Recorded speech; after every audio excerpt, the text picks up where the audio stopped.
Hello there, my RPG lovers, and welcome to another video. Raiders of Blackveil is an upcoming top-down roguelite aRPG. This game is officially coming out on December 15th, but in the meantime, there is a demo you can check out. The demo is very extensive actually, and you can try out pretty much all major features of the game. Speaking of features, Raiders of the Blackveil has a mix of features from many different genres. You will find action RPG, roguelite, MOBA, and even some extraction elements. There are single player and multiplayer modes for 1 to 3 players that you can check out even in the demo. This video is sponsored by Wombo Games, and massive thanks to them for reaching out to the channel and sponsoring this video. You can wishlist Raiders of Blackveil now on their official Steam page, and you will find the link in the video description as well as in the pinned comment. In this video, I'm going to show you pretty much all major features like the classes you can play and their unique abilities, and tell you everything you need to know about the game in general. So let's start from the beginning. Join the rebellion against the evil corporation Blackveil. Collect RPG style loot and infiltrate Blackveil's massive factory. Wreak havoc and smuggle out loot to get insanely powerful. That will be the official description of the game, but let's get a little bit more technical. You'll jump straight into action as soon as the intro cutscene ends, and the game introduces some important mechanics right away. Your goal is to collect as much loot as you can and extract the loot before you die. You can choose one of 4 character classes and go on a run, or raid as the game calls it, either solo or in the multiplayer modes. The more loot you collect, the more you'll be able to make your character stronger in a couple of different ways. You'll collect materials that you need to unlock more options while interacting with NPCs like merchants, you can buy some items to equip and so on. But if you don't manage to successfully extract the loot, you will lose everything that's in your inventory.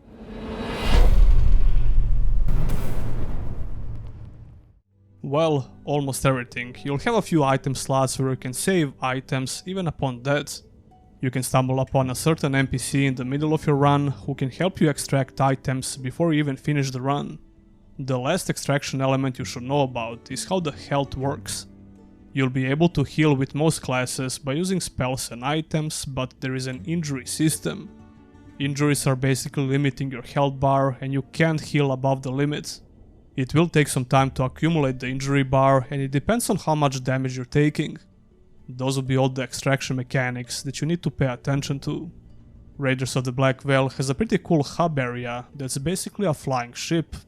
This will be your safe zone where you can interact with some NPCs, change character classes, or even test out all of their abilities in the training zone.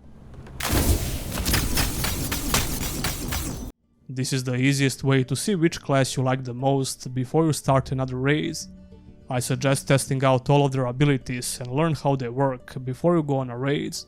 When you start your raid, you'll have to level up your characters before you can get new abilities. But this practice zone will automatically unlock all abilities for the class you choose, so you can immediately see how they work.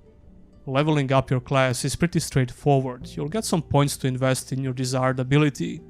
Ultimate ability, which is the strongest ability you can use, will take a while to get because you need to hit at least level 5.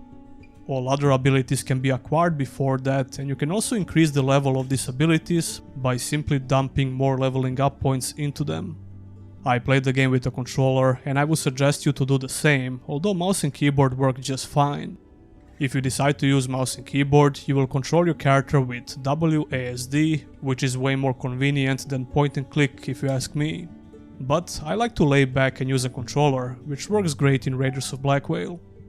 The default attack for all classes is binded on your right thumbstick, or on your left mouse click if you're on mouse and keyboard. So you just need to point your right thumbstick in the direction you wish to attack, and as long as you hold that, you'll auto-attack your targets.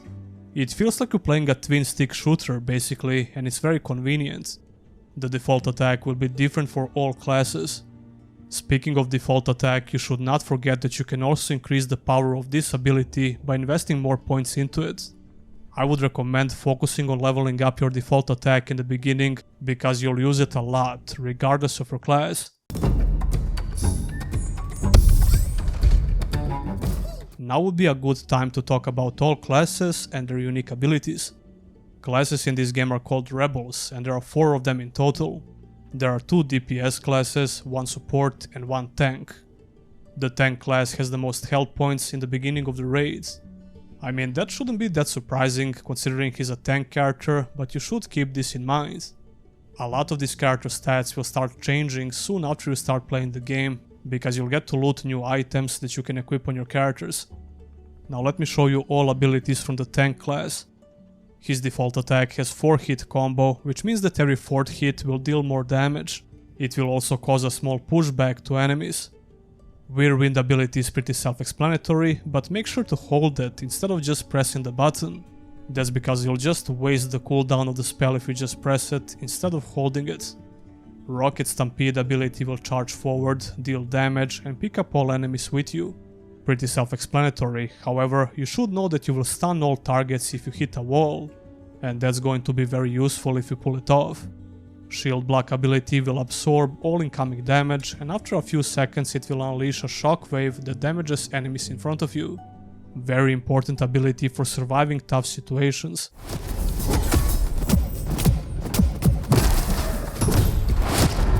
Dash ability is something that all classes have, and they pretty much all work the same. Keep in mind that you can dash through some objects and use this ability as a jump pretty much. And we have the strongest ability for the tank called Earthquake. You leap into air and slam your shield into the ground, creating a shockwave that damages and stuns enemies. Dryskill is one of 2 DPS classes that you can play with, and he's like a rogue/assassin type of character. He has a bonus to damage when attacking from behind, and he has a similar combo like the tank. Every 4th attack in the combo will deal a bit more damage than regular attacks. Double Strike skill hits the target with both daggers in front of you. A very high damaging ability which can kill a lot of enemies at once if used properly. Tongue Leap is a pretty cool and useful skill. It will pull you towards enemies or even obstacles. But if you use it on enemies, they will be stunned and marked, taking 20% more damage from all attacks and skills. Camouflage skill makes you invisible and untargetable, and your next ability or attack is a guaranteed critical strike. The ultimate ability, Enter the Shadows, creates a big shadow ring, and you backstab random targets within it up to 8 times. Our only support class in the game has some pretty cool synergy with abilities. Her default attack don't have any combos for more damage, but every 3rd attack will spawn a Withering Seed. Root's ability will spawn little turrets from the Withering Seeds when you hit them with this ability. Lotus Flower grants you and your allies armor when it blooms into a Withering Seed.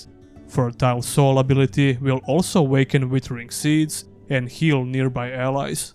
The ultimate ability is called Venus Rex, and it will summon a big plant which deals high damage to nearby enemies.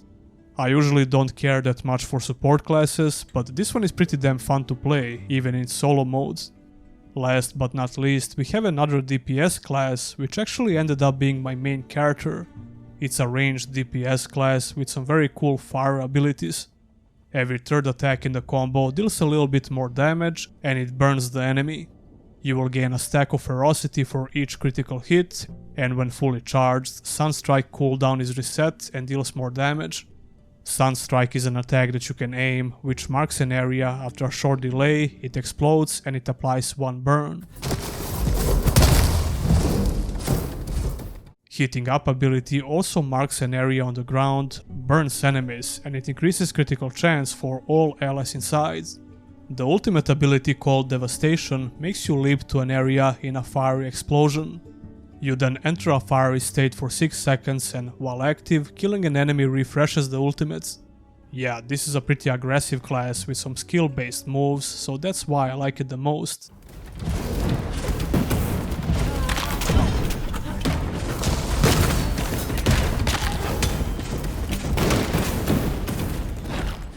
And those will be all the classes and their abilities. Now let me show you how the raids work. Like I said before, raids are basically runs which you can do either solo or in multiplayer modes. Before you start a raid, you can select a difficulty and you'll see all available maps. I recommend sticking with the default difficulty, at least in the beginning. Bandit is the name of the default difficulty. I mean, sure, you can try harder difficulties, which can be much more rewarding in terms of loot and progression in general. However, your damage when you start playing the game is going to be very low, especially without any items. When you gain at least some items on one of these characters, then you can think of bumping the difficulty up a little bit. Until then, I just recommend sticking with the default Bandit difficulty. Raids have a lot of roguelike elements and some extraction features, like I mentioned before. Enemies, loot and levels will be randomized. When you kill all waves of enemies, you'll get to progress to another level. Before you select another level, you can usually choose between a couple of different options. This is where those roguelike elements come into play. Every once in a while you can select a mystery level, a boss fight and similar features. You'll stumble upon some rooms where you can buy items for a character, sacrifice your health for the sake of some special effects, and so on. These levels can also have some hostile contraptions that you have to avoid or use to your advantage. Each time you finish a level, you'll get to select between 3 new power-ups. These power-ups have different quality levels just like items, and they have various effects that can alter your whole build: Priest, Mage, Guardian and Assassin, and there are even more categories which are not yet unlocked. You can check out all of these upgrades even when you don't have them active, which is pretty useful for planning out your builds. There are synergies that you can make between these categories as well, and those will be all major features of the game pretty much. Raiders of Blackveil is officially coming out on December 15th. The demo is free and you can check it out right now, but be sure to wishlist the game on the official Steam page as well. All links are in the video description and in the pinned comments. Once again, huge thanks to Wombo Games for reaching out to the channel and sponsoring this video. Don't forget to like the video and subscribe for more content like this. And if you want to go a step further, consider supporting your boy by becoming a YouTube channel member or a Patreon. Huge thanks to all my current supporters, and I'll see ya in the next one.